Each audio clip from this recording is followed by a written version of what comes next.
Bonjour et bienvenue dans Outdoor Minds.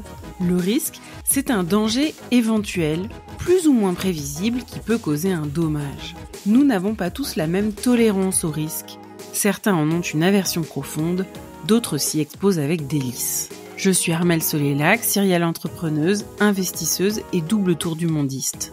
Pour cette 6e saison, nous allons explorer les ressorts de la prise de risque avec des athlètes, des entrepreneurs, des investisseurs et des personnalités inspirantes. Allez, c'est parti pour une nouvelle rencontre. Cet épisode d'Outdoor Minds vous est offert grâce au soutien d'Above & Beyond, le fonds d'investissement Early Stage, spécialiste des secteurs du tourisme, des sports et des loisirs. Bonjour à tous. Aujourd'hui, nous avons le plaisir d'accueillir Stéphane André, président d'ILOP, et il est aujourd'hui à La Réunion. Alors Stéphane, il est quelle heure pour toi? Il est 19h15, 17 très exactement, 3 heures d'écart à ce moment, soit 2, soit 3 heures d'écart avec vous. Alors Stéphane, est-ce qu'il y avait dans ton enfance des signes un peu précurseurs de ce qui est devenu ensuite ta carrière professionnelle? Alors je suis issu d'une famille qui était dans le sport. Mon père était un entraîneur d'athlétisme connu dans la région centre, donc c'est vrai que j'ai bercé dans cet univers-là. Ma maman était une gymnaste de haut niveau. Voilà, donc j'ai toujours une attirance pour cet univers sport. Alors après le reste s'est développé, mais c'est vrai que déjà petit, finalement, j'étais sur des stades, dans des gymnases. Je me souviens même ma retraite de communion. À l'époque, on faisait des retraites de communion encore. J'avais organisé un tournoi de foot. Je me souviens très bien d'ailleurs que j'avais été une super rue du coin, pour le petit supermarché du coin, acheter des bouteilles d'un soda connu pour faire gagner aux vainqueurs. Je devais avoir 10 ou 11 ans. Donc oui, je pense quand même que dans la jeunesse, enfin dans nos jeunesses, on a quand même des signes précurseurs qui nous amènent sur certains métiers plus tard. Est-ce que tu peux nous raconter ta carrière jusqu'à aujourd'hui et nous présenter un peu ILOP? Alors ma carrière, elle est finalement assez simple. Moi, j'ai un petit peu voyagé dans mon enfance, mais je suis revenu au moment de mes études supérieures à Orient. Je suis juriste de formation. J'ai fait un DEA de droit et ensuite un doctorat à Limoges. Donc j'étais plutôt prédestiné à devenir juriste ou avocat. Et je suis parti de manière un peu curieuse à La Réunion en 1992 pour un poste qui m'était pas prédestiné. J'étais un poste particulier. J'étais chargé des affaires pénales militaires. J'avais un statut de militaire au tribunal de grande instance de Saint-Denis. 92, je finissais ma thèse d'ailleurs à Limoges, que j'ai du coup pas fini, mais voilà, je suis parti à La Réunion en 92. On est en 2025, j'y suis toujours, donc finalement je suis resté. Et alors après mon service, j'ai rapidement j'ai été directeur des services de la Mutualité de La Réunion, donc le groupe Mutualité Française, l'entité réunionnaise du groupe Mutualité Française. Avant tout de suite d'intégrer le comité olympique local. Alors on est dans des univers un petit peu différents, mais l'organisation administrative est la même. Il y a un CROSS à La Réunion qui cette année-là, enfin en 98, organisait les Jeux des îles. Les Jeux des îles, c'est un peu nos jeux régionaux. Maurice, les Comores, Mayotte, les Maldives, etc. Donc j'ai été recruté en 96 par le comité olympique pour être commissaire général adjoint des Jeux. Donc finalement j'ai intégré une structure pour me passionner pour un événement. C'est un événement important. Les Jeux des îles sur l'océan Indien, c'est l'événement majeur tous les 4 ans. Ça existe toujours. D'ailleurs, c'était à Madagascar l'an dernier. Sachant que j'avais toujours un rôle dans le milieu associatif. J'étais secrétaire général de la Ligue d'athlétisme, j'étais membre du bureau du cross de La Réunion. Donc voilà, j'ai toujours eu un engagement associatif fort dans le milieu sportif. Mais là, je basculais, je devenais finalement un professionnel. Et pendant 3 ans, je suis resté au comité olympique pour organiser ces Jeux et ensuite les clôturer. Et en sortie des Jeux des îles, on a, avec David Barrault, mon associé actuel toujours, créé ILOP. Alors c'est vrai que c'était assez ambitieux parce que finalement, maintenant on en rigole, mais le marketing sportif ou l'événementiel sportif il y a 25 ans ou 30 ans, c'était embryonnaire. Je me souviens, en partant de Métropole, j'avais envoyé une candidature à ASO. ASO s'est créé en 91 ou 92. On m'avait dit vous êtes un peu trop universitaire. Donc voilà, c'était quand même le début. C'était le début d'une massification du sport outdoor. Donc voilà, ça a été le début de l'ILOP. Ça fait 25 ans, ce qui fait que j'ai encore eu une carrière, que j'aurais eu ma carrière quasiment, enfin que dans l'ILOP. Je pense que je finirai à l'ILOP. Est-ce que tu peux parler un peu des grands événements que vous organisez? Alors on en a organisé beaucoup parce que finalement c'est ce qu'il faut. C'est vrai que Paris ça paraît un petit peu complexe ou complexe. C'est-à-dire que La Réunion, ça reste un département. Alors un gros département, il y a 800-900 000 habitants, mais ça reste un département. Et donc on peut pas être pure player, c'est-à-dire on doit faire de tout finalement, même dans une société d'événementiel sportif. Donc nous, notre ambition, c'était principalement de faire de l'événementiel sportif et de l'incentive. On voulait absolument mettre en place des team building pour des entreprises plutôt métropolitaines venant sur le sol réunionnais et faire de l'événementiel pur et dur. C'est vrai que le lancement a été compliqué. Alors, on en parlera peut-être après, mais les lancements de sociétés sont toujours compliqués. On a toujours des problèmes de trésorerie, les premières années. Et finalement, en 2001, on a plutôt on a basculé sur ce que l'on fait toujours, de l'accompagnement de grosses structures associatives ou privées dans la mise en place d'événements. Donc, on a à l'époque, en 2001, donc quasiment au début d'ILOP, mais pas tout à fait au début. On a récupéré 3 événements majeurs, alors, dont un que vous connaissez très bien, Ahmed, qui est le Grand Raid, qui était quand même assez embryonnaire à l'époque. Et Robert Chico en était le président. Donc, il nous a demandé de gérer les partenariats, c'est un domaine qu'il connaissait peu, toute la communication et d'aider à la logistique, sachant qu'on avait quand même une expertise dans cette partie-là. Donc, on a récupéré ça. On a récupéré un événement qui est un événement national à l'époque, enfin même international, et qui existe toujours, qui était la Danone Nation Cup, qui est un événement footballistique pour des petits, avec Claire Poleccia, qui à l'époque était le patron de Sorelais, qui a la licence Danone sur la Réunion. Et on avait organisé un événement africain pour Coca-Cola. Coca-Cola dépendait de l'Afrique à l'époque sur la Réunion, qui était le Coca-Cola Maracana, qui était du foot de plage. À l'époque, il y avait une grande tournée France Football plage. Nous, on avait on est passé à côté, mais on avait organisé quelque chose d'un peu similaire. Donc voilà, c'est 3 événements finalement alors plutôt sur du conseil, parce que on n'était pas organisateur du Grand Raid, on était sur du conseil et sur la recherche de partenaires, ce qui est important. On s'est lancé sur ces événements-là. Et après, de fil en aiguille, finalement, on a continué en organisant des événements propres, principalement, qu'on a créés de toutes pièces. Et aujourd'hui, alors, on est toujours l'agence du Grand Raid. C'est vrai que changé de président, on a changé de comité directeur, mais on y est resté. Notre premier Grand Raid, c'est 2001. Enfin, je crois pas, j'en suis sûr. Donc là, ça fera la 23e ou 24e édition. Et ensuite, on a développé finalement des événements selon l'évolution du marché.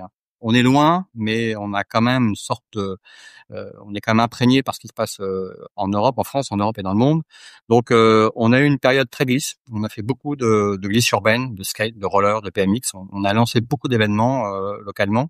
Et ensuite, à partir du milieu des années 2000, on a eu quand même la grande vague de l'outdoor. C'est vrai que alors de l'outdoor trail, c'est vrai que la Réunion a été quand même précurseur en matière de trail et de raid multi-activités. On a surfé là-dessus, ce qui finalement était assez naturel parce que moi, je venais de ce milieu-là. J'ai été licencié. Ma première licence à la Fédération française d'athlétisme, c'était Michel Marmion, le président. Vous devez pas le connaître, Armel. C'était en 1975. J'étais pas née. Donc, j'ai toujours baigné là-dedans. Donc, voilà, vous étiez pas né. C'est inquiétant. Enfin, c'est inquiétant. C'est pas inquiétant. C'est bien pour vous, mais. Donc voilà, on était baigné là-dedans. Mon associé était plus Sportcom et voilà, on avait quand même une expertise. Moi, j'avais organisé beaucoup même d'événements en métropole lorsque j'étais à la Ligue et à la Fédé même.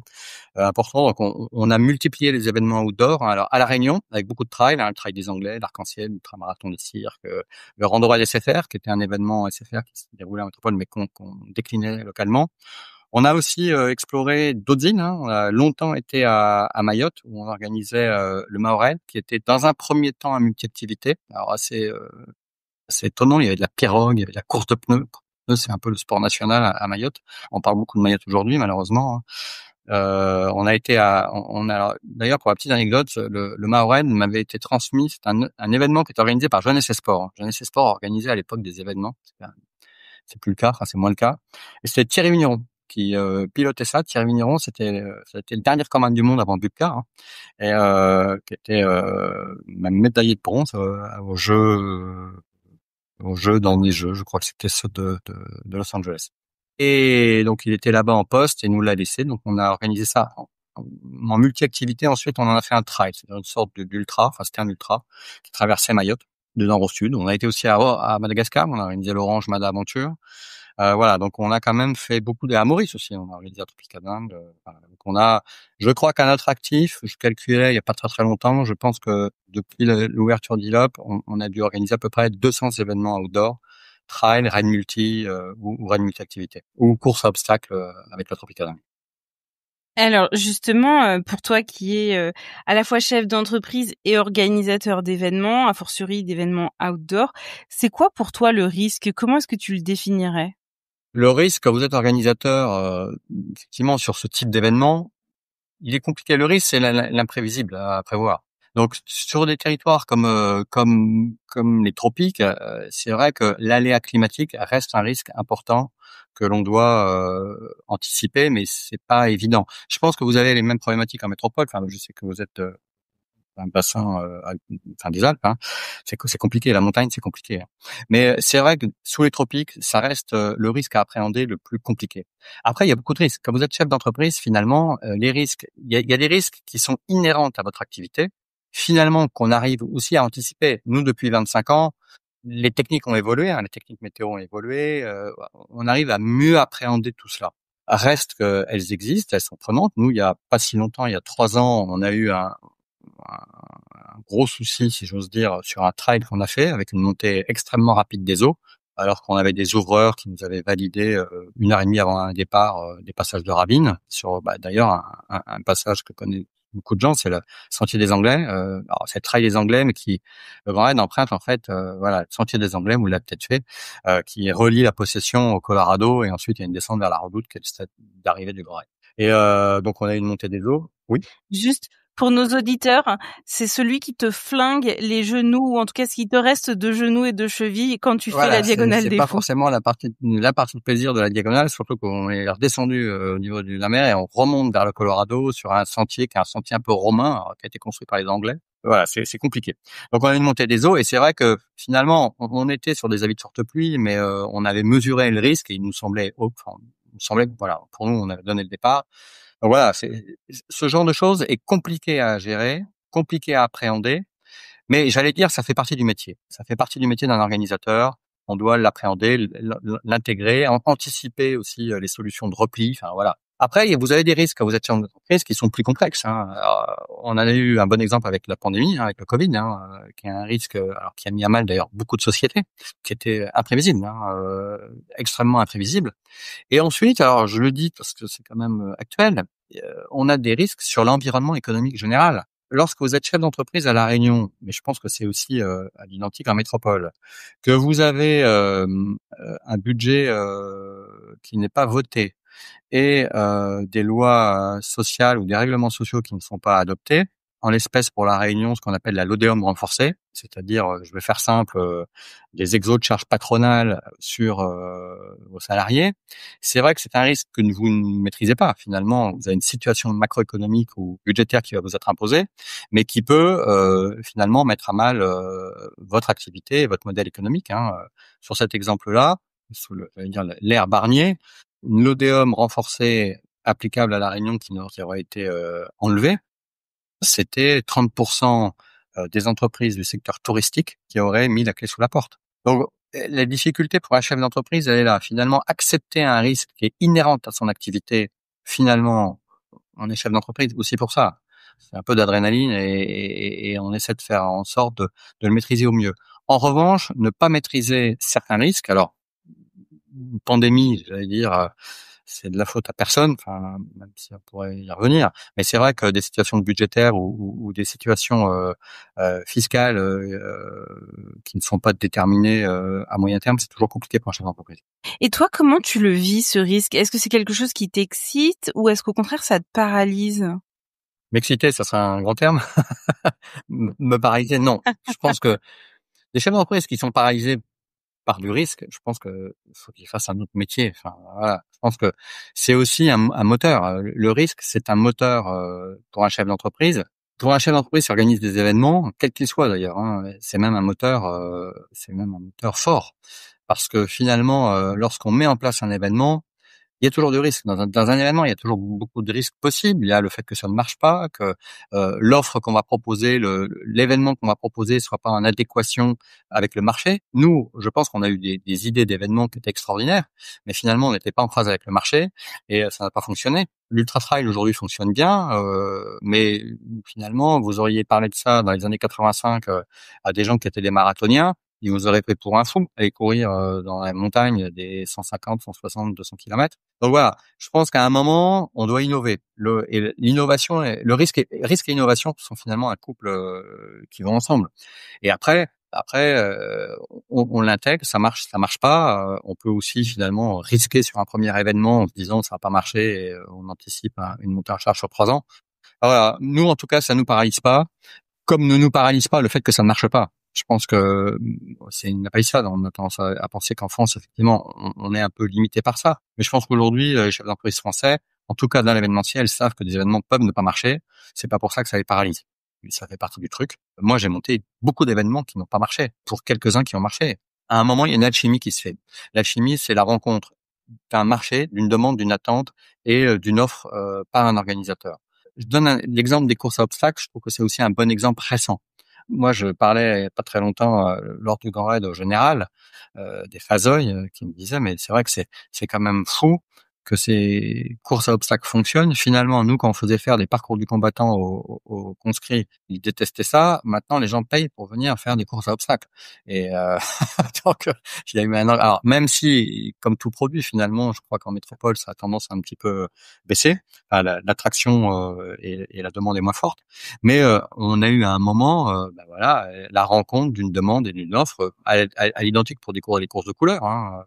Voilà. Alors après, quand vous êtes chef d'entreprise, il faut mixer ce qui peut marcher, ce qui marche pas, faire des lancements. Enfin, finalement, on est assez proche d'un univers un peu d'autres univers. Hein. Mais en tout cas, le risque est inhérent à la pratique, enfin, à l'organisation sportive. Si tu regardes ton parcours, quels sont les plus gros risques que tu as pris et surtout pourquoi est-ce que tu les as pris? Le plus gros risque, c'est celui d'avoir créé une boîte. Finalement, c'est le risque suprême. Après, ça, on reste dans l'intermédiaire. Mais en 1997, 18, 19, monter une entreprise dans l'événementiel sportif, dans le marketing sportif, à La Réunion, qui est un département à 10 000 kilomètres de la métropole, où le marché est vraiment très embryonnaire, finalement, c'était risqué. C'est pour ça que ça n'a pas bien marché sur les premières années, parce qu'on était peut-être trop en avance. Voilà, donc je pense que ça a été sûrement le plus gros risque. Après, monter des événements qui n'ont pas marché, j'allais dire, ça fait partie du challenge, ça fait partie de l'activité. Mais voilà, le plus gros risque, c'est ça a été de monter une entreprise. Et tu dirais que quand on organise des courses telles que des ultramarathons ou des trails, c'est quoi les plus gros risques, hormis évidemment le risque climatique?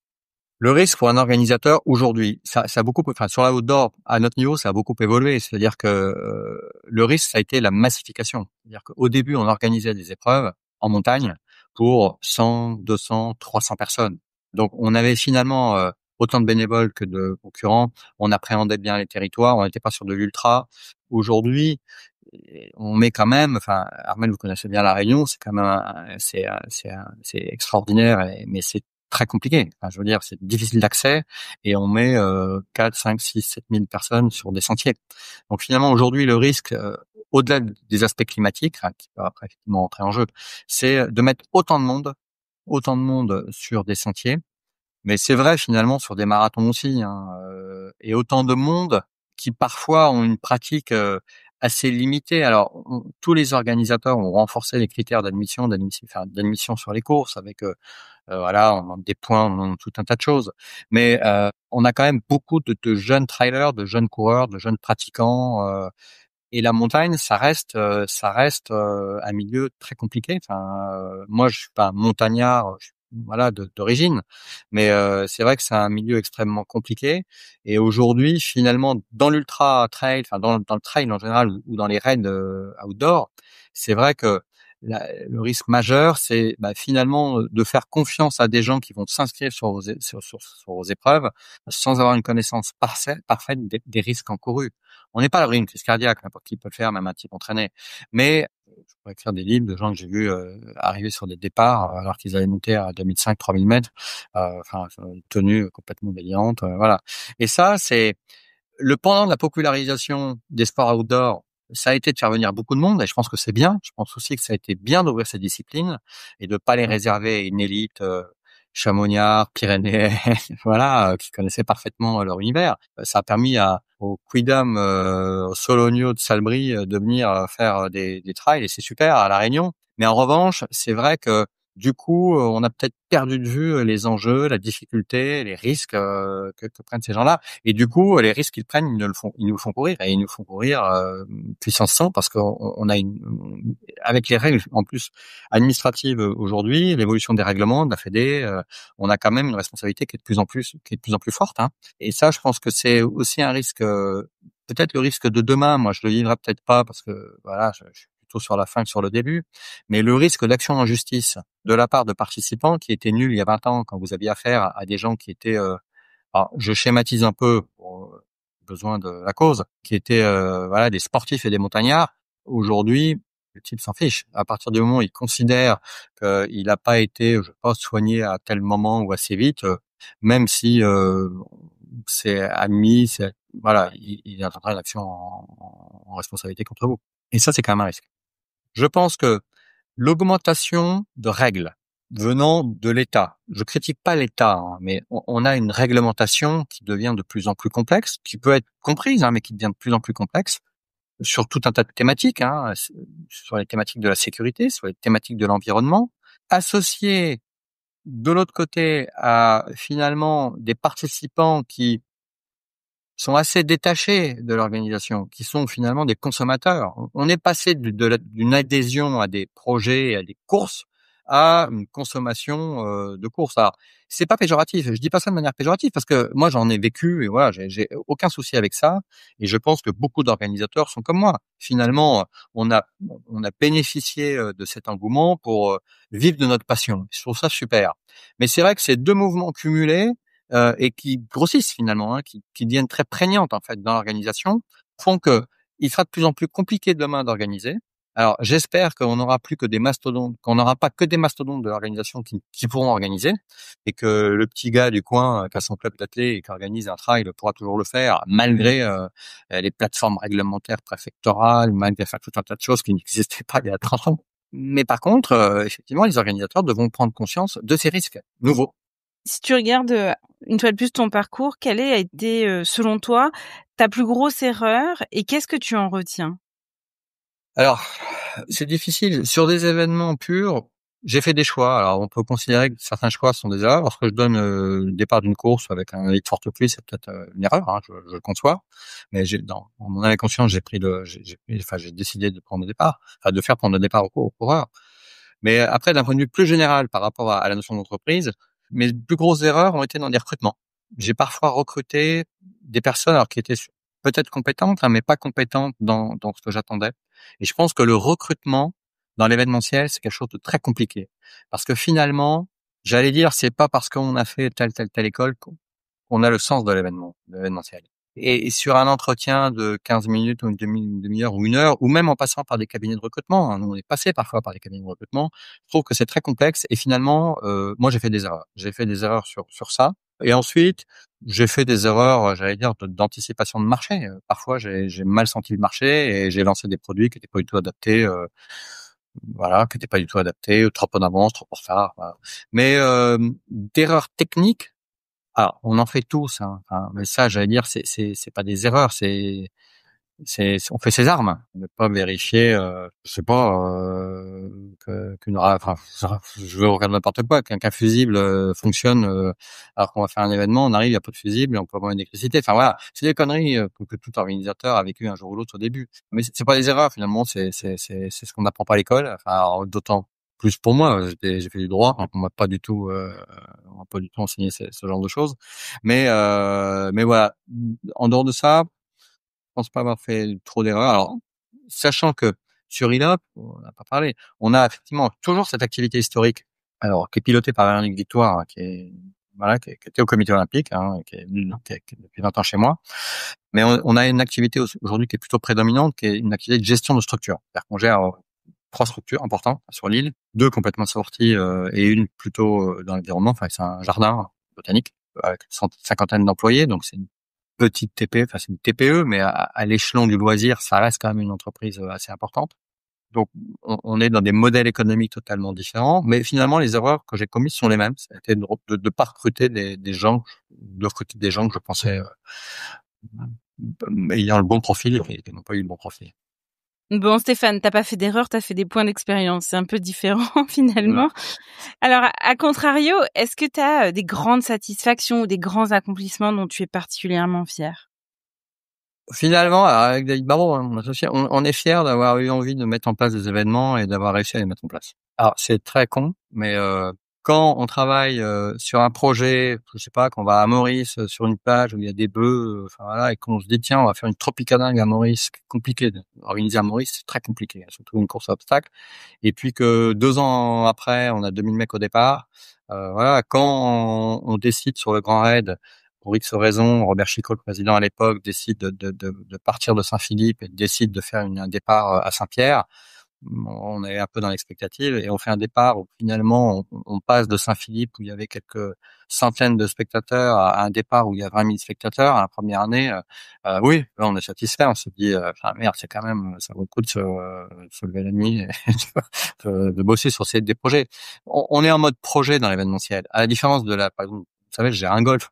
On n'a pas la même adrénaline quand on gère une structure que quand on met en place un événement. L'événementiel, c'est de l'adrénaline et c'est vrai que, voilà, notre plus grosse satisfaction, ça a été de mettre en place des événements, parfois petits d'ailleurs. L'Orange Mad Aventure, c'était une toute petite organisation, c'était un multi-activité. On a été dans des coins perdus de Madagascar où on avait une cinquantaine de coureurs, on avait 10 000 gamins qui étaient là pour regarder le départ à Madagascar dans les années début des années 2000. C'est des satisfactions parce qu'on se dit finalement, on se fait plaisir. Effectivement, il y a un côté un peu égoïste dans l'organisation, mais on fait aussi plaisir aux coureurs, aux spectateurs, voilà, des gens. Donc ça, c'est une satisfaction. Alors, tu évoques ce départ à Saint-Pierre. Il se trouve que si mes souvenirs sont bons, c'était en 2013 parce que j'y étais justement et je me souviens de la polémique énorme que ça avait fait à l'époque dans ce milieu du trail et auprès des médias. Et pour y avoir été, c'était effectivement un départ très émouvant et particulièrement enflammé parce que il y avait une ambiance de folie sur place grâce au fait qu'il y avait du monde. Quel est le meilleur conseil qu'on t'ait donné? Le meilleur conseil qu'on m'ait donné, c'est finalement d'avoir confiance en soi. Je pense qu'il faut toujours avoir confiance en soi. Voilà, c'est le meilleur. Le second, c'est de bien choisir ses associés. Et le troisième, c'est de ne jamais écouter les autres. Voilà. Avec ces 3 conseils, finalement, on a tenu 25 ans. Mais je pense que c'est important. Bien choisir ses associés, c'est extrêmement important, hein. Ça paraît bête, mais d'ailleurs, c'est comme dans un couple, hein. C'est pas facile. C'est comme ce que je disais sur le recrutement, finalement, c'est pareil sur l'actionnariat où c'est compliqué de trouver des associés qui aient, surtout dans ces univers qui sont quand même des univers de passion, des univers d'ego quand même. Enfin, alors peut-être moins maintenant, mais dans les années 90-2000, on avait vraiment des gens qui avaient des gros égos sur l'organisation sportive. Aujourd'hui, on a plutôt des gestionnaires d'événements. Il y a un vrai changement dans la typologie des organisateurs. Mais voilà, donc du coup, à ce moment-là, choisir ses bons associés, c'était complexe. Bon, on s'est choisi, si j'ose dire, avec David Barrault, alors, qui était un handballeur de haut niveau, hein. Et on avait des qualités différentes et complémentaires. Et ça a été sûrement ce qu'on a fait de mieux. Comment tu vois les choses pour les 10 prochaines années pour ton business? Je pense que ça va quand même devenir, alors, plus complexe, pas forcément le terme, mais c'est vrai qu'on est dans un environnement qui est de plus en plus structuré. Et donc les défis vont être des défis en fait réglementaires. Je pense que c'est quand même de plus en plus compliqué. Et pour des petites entreprises, mine de rien, c'est pas simple. On peut pas non plus avoir des bureaux d'études ou des AMO systématiquement à côté de nous. Et l'autre défi important, il faudra traiter, c'est le défi de l'environnement. C'est vrai que, alors bon, c'est un peu tarte à la crème maintenant de dire ça, c'est j'ose dire, tout le monde le dit, mais je pense qu'il y aura des vraies réflexions à avoir sur les modèles économiques des événements sportifs, pas que dans l'outdoor d'ailleurs, hein, dans tous les événements sportifs, hein. Prenons l'exemple des Jeux Olympiques, hein, peut-être des bêtises, mais enfin, bilan carbone des Jeux Olympiques, je suis pas certain qu'il soit extraordinaire. À partir du moment où vous avez des déplacements en avion, de toute façon, il n'est pas bon. On le sait sur le Grand Raid, hein. On a un bilan carbone interne finalement sur la Réunion qui est plutôt correct. Il y a eu des études de fait sur ça et avec ce qu'on a mis en place, c'est bon. Mais c'est vrai que faire venir 2500 personnes pour courir à 10 000 km, c'est pas bon. Donc je pense qu'on va avoir des vrais défis de ce point de vue-là. D'ailleurs, associé à l'aspect réglementaire, les études d'impact commencent à devenir pas monnaie courante, mais on commence quand même à rentrer dans des demandes d'études d'impact, sur tout un tas de domaines, hein. Donc je pense que c'est ce qui va vraiment faire évoluer le métier. C'est-à-dire d'organisation sympathique. Aujourd'hui, ça va devenir des vraies machines administratives en amont, et il faudra que les sociétés se structurent. Est-ce qu'elles sont capables de se structurer? Sincèrement, j'en sais rien. J'en sais rien parce que ça demande des moyens financiers. Il faut quand même appeler un chat un chat. Et les marges opérationnelles sont quand même relativement faibles dans le loisir. Hein. Si vous voulez gagner de l'argent, alors je sais que c'est peut-être pas me croire, hein, mais si vous voulez gagner de l'argent, faut pas être dans le loisir. Faut faire autre chose, faut faire du commerce. Faut aller acheter, malheureusement en Chine et revendre en métropole, là où vous allez gagner de l'argent. Mais organiser des événements sportifs, ou gérer des sites sportifs, c'est pas forcément très rentable. Donc voilà, on va être confronté à des problèmes de coûts et avec, enfin, on va avoir un espèce de cisaillement. C'est-à-dire qu'on va avoir très certainement des demandes de réduction des volumes sur les courses, hein, j'en suis quasi sûr, hein, et avec des prix coureurs au dossard, pour prendre l'exemple du trail, qui pourront pas augmenter de manière exponentielle, parce que sinon on va arriver à une rupture. C'est-à-dire que voilà, les gens ne courront plus, ou courront de manière inorganisée, c'est-à-dire que feront finalement des épreuves entre eux sans déclaration. Enfin, on n'en parle pas, mais je pense que on peut avoir une montée en gamme d'événements privés finalement à 150, 100, 150 personnes, hors cadre fédéral, hors cadre étatique, hors cadre réglementaire, et qui fonctionneront et qui seront incontrôlables. Parce que on aura ces mouvements réglementaires et ces mouvements environnementaux qui feront que ça sera difficile pour un organisateur de tenir la route. On le verra, hein, mais enfin, ça devient complexe. Moi, je le vois parce que à La Réunion, c'est un territoire extrêmement intéressant parce que finalement, on est au contact de beaucoup de petits organisateurs. On n'est pas voilà. Par exemple, enfin, vous connaissez sûrement la plateforme préfectorale pour mettre en place les événements. C'est pas si simple que ça pour des petits organisateurs. Alors, il y a eu des formations, l'État a fait vraiment un super boulot d'explication, de formation, mais c'est pas si simple. Utiliser des éditeurs, traces de trail, ça paraît simple pour le quidam, mais pour le type de base qui habite dans un cirque à La Réunion, qui a envie d'organiser un trail, pour lui c'est complexe. Hein. Donc je pense que tout ça, ça va être compliqué. Je pense que la complexité réglementaire, alors, qui est aussi une spécificité française quand même, faut le dire, et les questions environnementales, alors là qui sont pas que françaises, hein, qui sont générales, font que ça sera compliqué. Enfin, compliqué. Les modèles économiques seront de plus en plus compliqués. Qu'est-ce que tu sais avec une absolue certitude? Pas grand-chose. On vient de parler de prospective, alors je suis obligée de te poser la question inverse finalement. Je pense que on aura toujours un attrait. Alors, c'est compliqué parce que j'explique que ça va être difficile effectivement d'arriver à continuer à faire des épreuves de masse, mais je pense qu'on aura toujours un attrait pour les regroupements. Je pense que l'être humain aime être regroupé. Enfin, pour donner l'exemple du trail des Anglais, en début d'année, il y a un trail sur un parcours qui est pas un parcours exceptionnel, hein, le Sentier des Anglais. En 1500, alors même s'il y a un phénomène de mode pour les trails, certes, mais en 5 minutes, je rends 1500 dossards. Et quand j'interroge les gens au départ, je les interroge. Moi, je leur dis, mais pourquoi vous venez sur le trail des Anglais? Ils me disent, finalement, c'est le début, puis on aime bien. En fait, l'ambiance des concerts. Finalement, on va au concert pour écouter un chanteur, mais aussi on y va pour une ambiance.